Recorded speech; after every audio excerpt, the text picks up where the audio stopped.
Hello friends, आज हम discuss करेंगे very important topic four feature and re issue of shares. ठीक है, बहुत इंपॉर्टेंट टॉपिक है, बड़ा आराम से समझना है, कोई जल्दी नहीं। पहले तो फोर फीचर का मतलब क्या है? फोर फीचर का मतलब है कैंसिलेशन ऑफ शेयर्स। कंपनी ने आपके शेयर्स को कैंसिल कर दिया। ठीक है, आपको शेयर्स की जो भी अलॉटमेंट हुई थी वो कैंसिल हो गई। क्यों हो रही है कैंसिल हो गया? क्या रीजन है? कंपनी कह रही है for non payment of instalment. कोई इंस्टॉलमेंट होगी आपने नहीं पे करी होगी। ठीक है, जैसे कंपनी ने आपसे इंस्टॉलमेंट मंगवाई होगी, लेटेस्ट एप्लीकेशन मंगवाई, आपने अप्लाई कर दिया, अलॉटमेंट मंगवाई, तो एप्लीकेशन भर दिया आपने, आगे की आपने इंस्टॉलमेंट नहीं पे करी, तो कंपनी आपके शेयर्स को कैंसिल कर देगी। ठीक है, फिर अब बात करते हैं री इशू। री इशू का मतलब क्या है? जो शेयर आपके कैंसिल हुए हैं वो किसी और को इशू कर दिए जाएंगे। ठीक है, तो मैं फर्स्ट ऑफ ऑल क्या डिस्कस करने जाऊंगा, सिर्फ पहले प्रोसीजर की बात करते हैं। ठीक है, कि प्रोसीजर में कौन कौन से केसेस हैं जिनकी जर्नल एंट्रीज पास हो सकती है। चलिए खाली पहले प्रोसीजर की बात करते हैं। देखो, फोर फीचर में जो आपका फर्स्ट केस है, केस वन, वो है अगर आपने शेयर इशू करे हैं पार पे, 100 रुपीज का शेयर आपने 100 में इशू कर दिया, आपने मनी के हिसाब से मंगवाई है 20 + 50 + 30, एप्लीकेशन, अलॉटमेंट, फर्स्ट कॉल। तो अगर आपने पार पे शेयर इशू करे हैं, आपने एप्लीकेशन पे कर दी, अलॉटमेंट नहीं पे करी, फर्स्ट कॉल नहीं पे करी, तो इस केस में प्रोसीजर की एंट्री क्या होगी? सबसे पहले share capital account debit to share procedure account,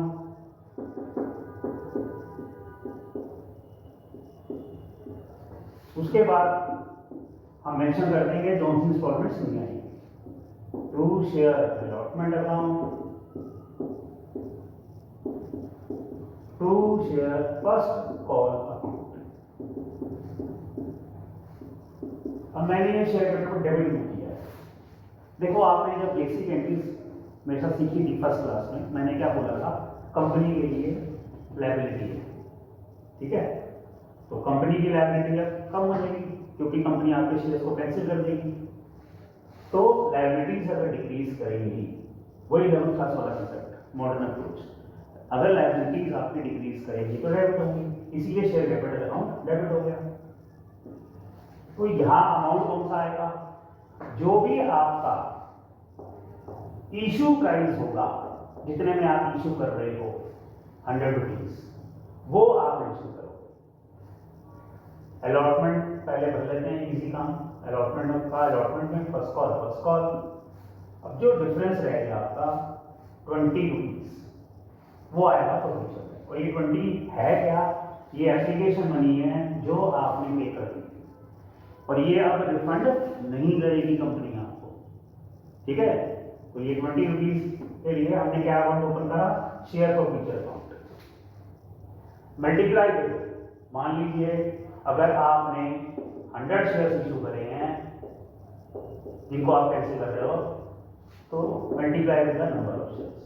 ठीक है, जितने भी नंबर ऑफ शेयर्स होंगे उससे आपने मल्टीप्लाई कर देना, जितने आप शेयर्स को फिट कर रहे हो। तो ये केस हो गया पार का। क्लियर? चलिए नेक्स्ट केस पे आता हूं।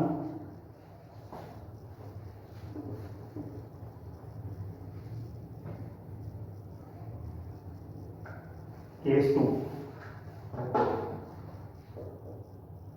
केस 2 में अगर मान लीजिए आप प्रीमियम के ऊपर इशू करते हो शेयर्स को, 100 का है, आपने 110 में कर दिया।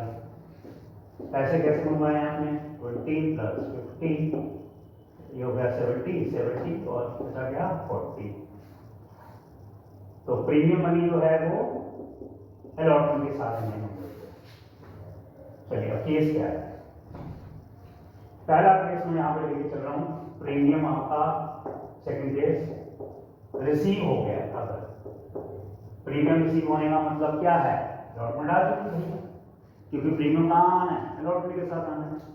तो प्रीमियम रिसीव मतलब अलॉटमेंट आ गई, एप्लीकेशन आ गई, अलॉटमेंट आ गई, आपने अपनी फर्स्ट कॉल मनी नहीं पे करी, कंपनी इसीलिए आपके शेयर्स को कैंसिल आउट कर देगी। ठीक है, नंबर ऑफ शेयर्स वही ले रहा हूँ 100 है, जो हमें प्रॉफिट करने हैं।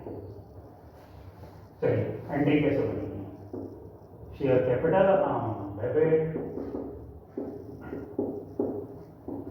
टू शेयर फॉरफीचर अकाउंट, और फिर जो इंस्टॉलमेंट नहीं पे करी उनका नाम आ जाएगा फर्स्ट कॉलिंग की to share first call account. ठीक है, अच्छा अमाउंट यहाँ पे आता है, मैंने बताया अभी आपको जितना आपका इशू प्राइस है, लेकिन अब यहाँ पे जरा नोटिस करना, मैंने 100 लिया, 110 नहीं लिया। रीजन क्या है, आपका जो एक्चुअल अमाउंट होगा वो होता है कि भैया प्रीमियम आ चुका था, इसलिए प्रीमियम को हटा दिया गया, प्रीमियम कंसिडर नहीं करना। चलिए उसके बाद फर्स्ट कॉल हमारी जो है वो कितने की है जी, फर्स्ट कॉल मनी है 40 की, और फिर जो डिफरेंस होगा वो आपका कितना आ गया जी 60 multiply with the number of shares. आप इसको ना ऐसे भी कर सकते हो, इजी रहेगा आपके लिए। आप माइंड में ये थॉट रखो कि भैया मुझे सिर्फ फेस वैल्यू करनी होती है शेयर कैपिटल अकाउंट। ठीक है, इशू प्राइस छोड़िए, इशू प्राइस अगर याद रखोगे कंफ्यूजन क्रिएट करेगा। माइंड में क्या रखे, चलो मुझे फेस वैल्यू पुट करनी है, this is face value, this is issue price, तो फेस वैल्यू पुट करनी है बस। ठीक है, तो आपको कंफ्यूजन नहीं होगी। तो 100 रुपीज आपकी फेस वैल्यू आ गई, फर्स्ट कॉल आ गया आपकी 40 की, जो आपका डिफरेंस है 60 आपने कहां पुट किया, शेयर को किया। तो ये हो गया केस 2। चलिए केस 3 जाते हैं। थर्ड केस क्या है, प्रीमियम नॉट रिसीव्ड। तो 100 का है, 100 हमने किया, पैसे कैसे मंगवाए, 20 plus 50 plus 40, application allotment first call. ठीक है, तो एप्लीकेशन आ गई है, अलॉटमेंट नहीं आई, first call. Premium not receive से मतलब यही है, देखो जब आपको क्वेश्चन के अंदर जो है बहुत है प्रीमियम नहीं मिला तो अंडरस्टूड है कि आपकी अलॉटमेंट नहीं आई होगी, क्योंकि प्रीमियम जो है वो किस इंस्टॉलमेंट के ऊपर जो है मंगवाया जाता है, अगर क्वेश्चन साइलेंट हो तो अलॉटमेंट के ऊपर। अब एंट्री कैसे बनेगी, share capital account debit security premium account debit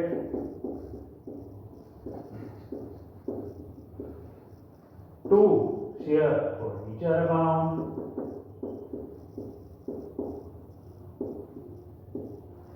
to share allotment account, दो चीज इंस्टॉलमेंट नहीं है उनका नाम आ जाएगा, to share first call account. ठीक है जी, शेयर कैपिटल डेबिट क्या हुआ, लायबिलिटी कम हो रही है कंपनी की, लायबिलिटी डिक्रीज करेगी तो डेबिट होगी, वही 11th क्लास वाला concept modern approach. Security premium को हम डेबिट क्यों कर रहे हैं, पहले आपने क्रेडिट किया था सिक्योरिटी प्रीमियम को, अब अकाउंट बंद करना है उस पर्सन का। ठीक है, इसीलिए सिक्योरिटी प्रीमियम अकाउंट को क्लोज करने के लिए डेबिट कर दिया, पहले क्रेडिट किया अब डेबिट करके अकाउंट क्लोज। बाकी तो आपको बताइए, लोन इंस्टॉलमेंट नहीं है उनका नाम आ गया।